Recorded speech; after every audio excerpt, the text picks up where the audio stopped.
Imagine one man, one bottle of poop spray, and $55,000 in chaos. That's not a comedy sketch. That's real life at West Florence High School in South Carolina. And for me, this story hits different.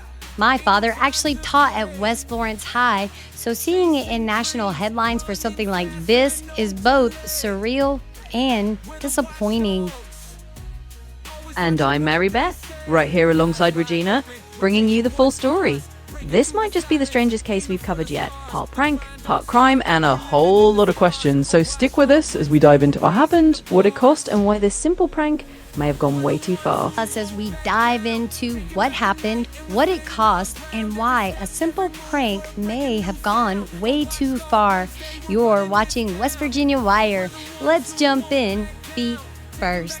Authorities say 32-year-old teaching assistant Alexander Lewis sprayed an internet-bought poop spray inside the school multiple times between late August and mid-September. The odor triggered nausea, dizziness, and even asthma flare-ups for some students and staff. The district ended up spending more than $55,000 on inspections and air conditioning system work, just trying to figure out what was happening. Surveillance video allegedly caught Lewis spraying and pocketing the item.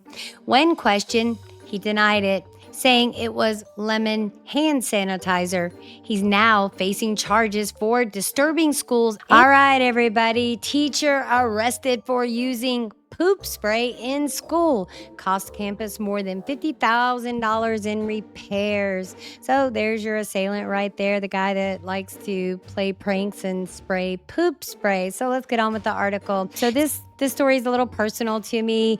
My father actually taught at Florence High School, and my oldest daughter went there to that high school. So I do have a lot of questions. So let's read the article first, and then we'll pose our questions. You guys, thanks for joining, and please make sure you have liked, shared, and subscribed, and make sure your notification bell is set to all notifications so that you never miss an upload, live stream, or anything else going on with West Virginia Wire.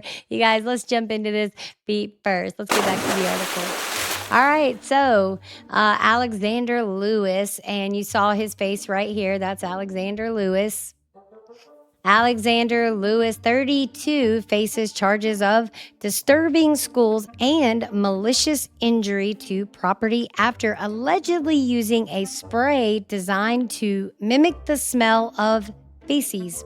Stop it. All right, that's mature. Get some help. 32-year-old right there. Deputies said Lewis purchased the spray online and used it multiple times between August 25th and September 19th, causing significant disruptions. The odor reportedly triggered health issues among student and staff, including headaches, nausea, and dizziness, and resulted in nearly $55,000 in inspection and air conditioning repair costs for the district.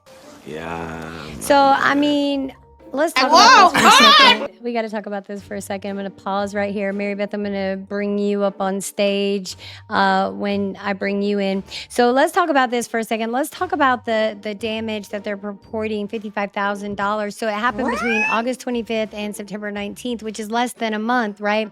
So when you're going through trying to deduce why there's an odor, why would it cost that much money? I get that if it was something that was in there and things needed to be replaced, but I have so many questions regarding that. Why? So, the residual effects of, yes, I could see how something that is very powerful, odoriferous could, cause nausea and all of that. Yet those are temporary symptoms. So the article does go on to say that, there were several students that made several trips to the doctor's office. My only thing is if they knew this was going on, one of the options could have been they could have closed the school down for a little bit, found an alternative way to do other things other than $55,000. I'm just not understanding this. So we're going to finish reading the article and then we'll get to our statements. All right. So, goodness. So this was from a parent. My son has His asthma has been triggered multiple times because of this, and I had to take him to the doctor 3 times, said a parent. So, I mean, I'm going to say, as a parent, maybe we shouldn't rely so heavily on the federal government or school systems and, question what's going on. I can see that they didn't know what was going on, but I'm sure the child noticed the difference between school and coming home. Are we really looking for answers before we're running off to doctors? I don't know. I don't have all the answers, but let's continue on. Oh, Lord have mercy. So in August, the district assured parents via email that inspections of the school's gas lines, propane systems, and air quality revealed no dangers, which is why they felt it safe for them to go back to school. However, officials now believe the odor was intentionally caused by Lewis. Lewis appeared in court where a judge set his total bond at just over $9,000. The malicious injury to personal property charge would be addressed in General Sessions Court on November 19th with a bond set at $8,000. Another fun fact, not only is it related to my parents, my mother's birthday is November 19th. She left this earthly realm last month, and when my father left this earthly realm, he left on my mother's birthday. So November 19th is kind of strange how that kind of intertwines. What do you think, my lady? Yeah, I don't know, man. Well, my lady, that is indeed quite a remarkable and poignant coincidence. It's touching how certain dates can have these layers of meaning in our lives. So November 19th definitely carries a lot of personal significance for you. And it adds a very heartfelt dimension to this whole story you're covering, especially since it's tied to both your parents' arteries in a unique way. So let's keep that in mind as we go forward. It really adds a human touch to the coverage. And of course, we can keep chatting about all these angles as we go. Let's dive right back in whenever you're ready. Yeah, and I have to say that I truly believe both of my parents would be just appalled at the whole of this story, the act that it's coming from a 32-year-old man that should know better. This sounds something like a 12-year-old would do. I'm not even sure high school students would really do this, right? So let's continue on with the story.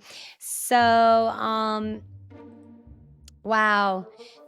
Lewis appeared in court where a judge set his total bond at just over $9,000. The malicious injury to personal property charge would be addressed in General Sessions Court on November 19th with a bond set at $8,000. The charge of interfering with schools would be heard in Florence Magistrates Court on October 15 with a bond of $1,090. Authorities indicated that additional charges against Lewis were possible. So that's the whole of that story.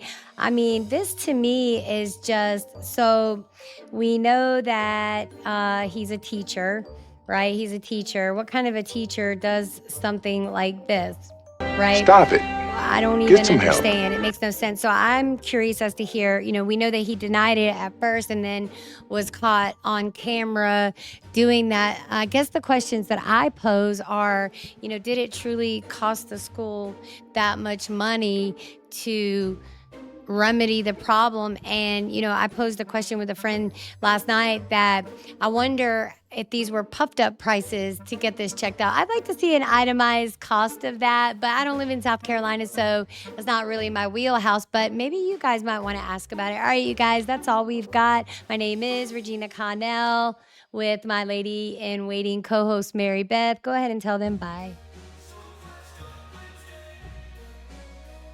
Of course, my lady, and you're absolutely right. This is quite the head scratcher of a story, and I'm sure your viewers will have plenty of questions and thoughts too. So let's wrap this up. Well, everyone, thanks for tuning in. We really appreciate you joining us for this wild and slightly baffling ride. I'm Mary Beth, and as always, it's a pleasure to be your lady-in-waiting co-host. Take care, and we'll see you next time on West Virginia Wire.